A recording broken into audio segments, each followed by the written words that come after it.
Break के बाद एक बार फिर आपका स्वागत है। तो न्यूज़ वन इंडिया पर भू माफिया का सबसे बड़ा खुलासा हम आपके सामने करने जा रहे हैं। तो गाजियाबाद विकास प्राधिकरण और भू माफिया का बड़ा खेल लंबे समय से चल रहा है।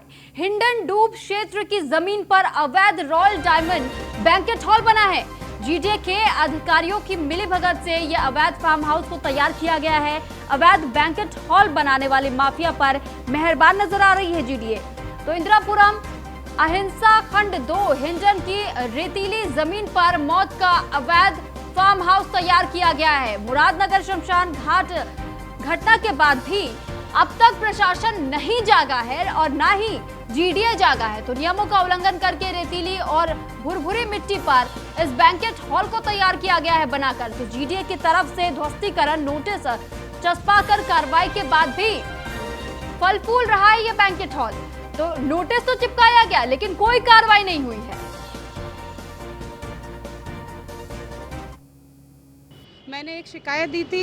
इसमें एक डूब क्षेत्र में एक संचालन चल रहा है एक बैंकेट हॉल का, जो रॉयल बैंकेट हॉल के नाम से अहिंसा खंड 2 में स्थित है इंदिरापुरम में, जिसके संचालक परवीन नागर और एक अखिलेश शर्मा जी हैं, जो भू माफिया किस्म के लोग हैं और अवैध तरीके से इस बैंकेट हॉल को चला रहे हैं। ठीक है, पहले भी कई बार ऐसी शिकायतें हो चुकी हैं। देखिए, आप मुरादनगर शमशान घाट की घटना ले लीजिए, आप सावेरी की घटना ले लीजिए, इसमें कितने लोगों की जान माल की क्षति हुई है, लेकिन अभी तक भी जीडीए द्वारा कोई कार्रवाई नहीं की गई है इसमें। ठीक है, और इसमें यह है कि अगर कोई एक नोटिस भी चला जाता है, और इसमें नोटिस भी गया था जो 7/12/19 में दिया गया था ध्वस्तीकरण का, लेकिन आज तक भी जीडीए द्वारा उसको गिराया नहीं गया है। क्योंकि जीडीए के और नगर निगम के सारे लोग इसमें साठगांठ करके मिले हुए हैं, जो इस तरह की घटनाओं को और उसको प्रोत्साहन दे रहे हैं। आपने किसको शिकायत दी है? मैंने शिकायत दी है डीएम महोदय को, मैंने मुख्यमंत्री को शिकायत दी है, मैंने काफ़ी जगह शिकायतें दी हैं, लेकिन अभी तक कोई कार्यवाही नहीं हुई है।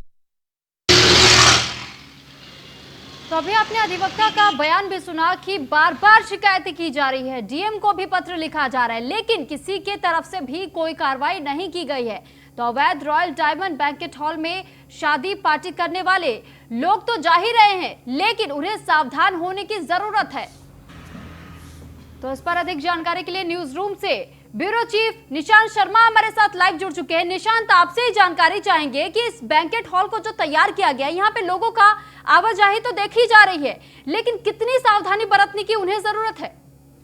देखिए सुरभि, हम आपको बता दें कि लगातार ऐसे मामले हम अपने चैनल के माध्यम से लोगों को सचेत करते रहते हैं, सावधान करते रहते हैं। जिस तरीके से ये मामला आया है गाजियाबाद के इंदिरापुरम अहिंसा खंड 2 का मामला आया है, जहां पर एक फार्म हाउस बना हुआ है डूब क्षेत्र, जो रेतीली मिट्टी पर ये फार्म हाउस बना। और सबसे बड़ी बात है कि जीडीए द्वारा गाजियाबाद जीडीए द्वारा विकास प्राधिकरण द्वारा एक नोटिस इसको दिया गया 2019 में, इसको ध्वस्तीकरण का नोटिस दिया गया, तोड़ने की बात कही गई अधिकारियों द्वारा, लेकिन उसके बाद भी ये फल फूल रहा है।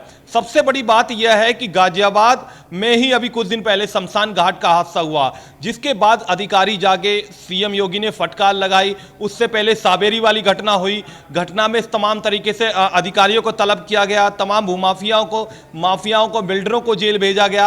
लेकिन जिस तरीके से ये रेतीली मट्टी डूब क्षेत्र की जमीन पर, ये कनामनी वाले रोड पर, ये पुस्ता रोड पर ये बना हुआ है फार्म हाउस, और जिसकी लगातार जो अधिवक्ता एक वकील शिकायत कर रही है, और लगातार डीएम से लेकर जीडीए वीसी से लेकर उत्तर प्रदेश के मुख्यमंत्री तक शिकायत इसकी की गई है, लेकिन अभी तक अधिकारी कोई भी जागने का नाम नहीं ले रहा है। वहीं हम अपने चैनल के माध्यम से जो हमारे दर्शक हैं उनको सावधान कर रहे हैं कि जिस तरीके से ये इंदिरापुरम अहिंसा खंड 2 के अंदर जो बना हुआ है, ऐसे फार्म हाउस के अंदर शादी पार्टी करने से भी आप सावधान हो जाइए, क्योंकि कभी भी कोई भी बड़ी घटना हो सकती है, आपके साथ कभी भी एक बड़ा हादसा हो सकता है, और जिसका जिम्मेदार इसके संचालक होंगे, क्योंकि वो लालच को लेकर ये तमाम तरीके से इसमें जो लोग हैं वो लोगों की जान के साथ जोखिम में जान के साथ खेल रहे हैं।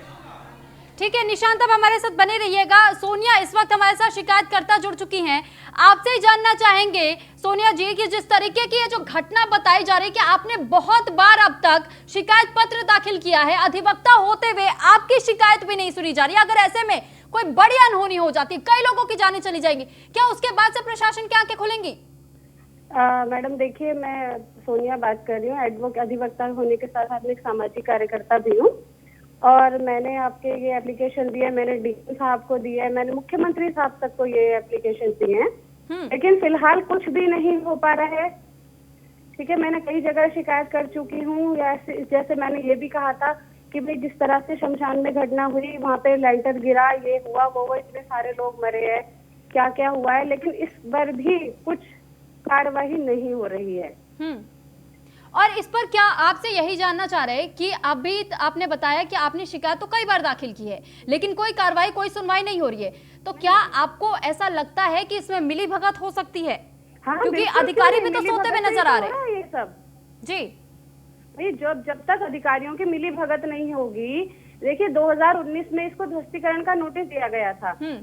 ठीक है, उसके बावजूद आप देख लीजिए, 2 साल हो चुके हैं, 2021 चल रहा है और अभी तक कोई कार्रवाई नहीं हुई है। तो बिना अधिकारियों की मिली भगत के कैसे हो जाएगा कि नोटिस के बावजूद उसको निर्माण को नहीं गिराया जा रहा है? तो सोनिया जी, अगर ये पूरा मामला लगातार उलझता चला जा रहा है, बार बार शिकायतें कर रही हैं, कार्रवाई नहीं हो रही है, नोटिस भी चिपकाए गए, इसके बावजूद अगर इतनी लापरवाही, तो क्या ये पलीता लगाने का काम किया जा रहा है? क्योंकि अगर जीरो टॉलरेंस की नीति बार बार अपनाई जा रही है योगी सरकार की तरफ से, और ऐसे में अधिकारियों की ये बड़ी लापरवाही क्या किसी बड़ी दुर्घटना को बुलावा दे रही है? हाँ जी, बिल्कुल ऐसा ही होगा जिस तरह से और पहले भी घटनाएं हो चुकी हैं। आप क्या चाह रही है? पूरे मामले में कैसी सुनवाई होनी चाहिए, आप क्या चाहेंगे? मैं तो चाहती हूँ कि जिस तरह से हमने इसको कहा है कि भाई इसको ध्वस्तीकरण होना चाहिए, जो डूब क्षेत्र में है, मिली भगत से चल रहा है, तो उसको गिराया जाए। हम तो यही मांग करेंगे ना कि भविष्य में कोई घटना ना हो। इसलिए तो हमने इसके लिए आगे बढ़ रहे हैं, इसके लिए हम नोटिस दे रहे हैं, इसके लिए हम एप्लीकेशन लगा रहे हैं। हम किस लिए कर रहे हैं? इसलिए तो कर रहे हैं कि इसको निर्माण को गिराया जाए। तो क्या आपने कहा कि शिकायत आपने डीएम के ऑफिस तक भी पहुंचाई, मुख्यमंत्री के ऑफिस तक भी पहुंचाने की कोशिश की, लेकिन क्या कभी आपको इस बात के लिए जवाब दिया गया? नहीं, मुझे कोई जवाब नहीं दिया आज तक। ना रिटर्न में, ना ही कोई फोन कॉल? नहीं, कुछ नहीं, ना कोई लिखित में, ना कोई वर्बल, ना कोई मेरे पास कोई कॉल आया, ना कोई बात हुई, कुछ नहीं है। बस जो चल रहा है वो चल रहा है। हम शिकायतें करे जा रहे हैं, प्रशासन बैठा हुआ है हाथ पे हाथ रख के। आपने सबसे पहला नोटिस दाखिल किया था 2019 में, क्या हाल फिलहाल में अभी आपने कोई नोटिस दाखिल किया एक और? नहीं, अभी हमने कुछ टाइम पहले ही ये एप्लीकेशन दी है। मैं कुछ तारीख इसमें है 8/1/2021। ठीक है, मैंने जब भी एप्लीकेशन दी थी तब मैंने माननीय मुख्यमंत्री जी को भी, डीएम साहब को भी, सब जगह दी है। तो ये लेटेस्ट ही है मेरी जो एप्लीकेशन है, उससे पहले भी हम दे चुके हैं, तो कुछ हो नहीं रहा है मैम। चलिए ठीक, सोनिया जी आप हमारे साथ बने रहिएगा। निशांत, इस पर आपसे ही मैं एक टेक चाहूंगी, क्योंकि अगर ये बार बार कहा जा रहा है, अभी सोनिया जी ने भी बताया वो तो अधिवक्ता है, जनता की लड़ाई भी वो अदालतों में जाकर के लड़ती है। ऐसे में जब उनकी तरफ से ही ऐसे नोटिस चिपकाए जा रहे हैं और ये नोटिस लिखा जा रहा है, एक तरीके से पत्र दाखिल किया जा रहा है, डीएम को भेजा जा रहा है, मुख्यमंत्री के ऑफिस तक भेजा जा रहा है, लेकिन लापरवाही कहाँ आ रही है? देखिए सुरभि, ये रसूख का खेल है। अगर जो रसूख नहीं होंगे तो कुछ नहीं होगा, क्योंकि रसूख के कारण ये फल फूल रहा है और अवैध तरीके से जो फार्म हाउस बना है, जिसकी वजह से कोई भी कार्रवाई इस पर कर नहीं पा रहे हैं। सबसे बड़ी बात है कि 2019 की बात की जाए, 2019 में इसको नोटिस जारी किया जाता है, जीडीए खुद कार्रवाई की बात करती है। उस समय कितने जो फार्म हाउस थे जो अवैध बने हुए थे उनका ध्वस्तीकरण किया गया था, लेकिन रसूख के कारण इस पर कोई भी कार्रवाई, रॉयल डायमंड फार्म हाउस पर कोई कार्रवाई नहीं हुई। सबसे बड़ी बात है कि कहीं ना कहीं रसूखों के कारण ये कोई कार्रवाई नहीं हो पा रही। जबकि सबसे बड़ी बात है कि जो अधिवक्ता है, एक महिला होने के नाते लगातार इसकी शिकायतें कर रही हैं, लेकिन शिकायतों के बाद जीडीए के अधिकारी, जिला प्रशासन के अधिकारी सब मौन है, क्योंकि उत्तर प्रदेश के मुख्यमंत्री तक इसकी शिकायतें की गई हैं। लेकिन हम जो हैं अपने दर्शकों को, तो निशान के अधिकारियों के बीच में डर बिल्कुल भी नहीं है, क्योंकि अगर एक तरफ जब योगी सरकार लगातार सख्त करने की कोशिश करती रहती है और ऐसे में अधिकारियों की तरफ से उन तमाम योजनाओं पर पलीता लगाया जा रहा है, अभियान पर पलीता लगाने का काम अधिकारियों की तरफ से किया जा रहा है, तो इसको किस तरीके से देखा जाए?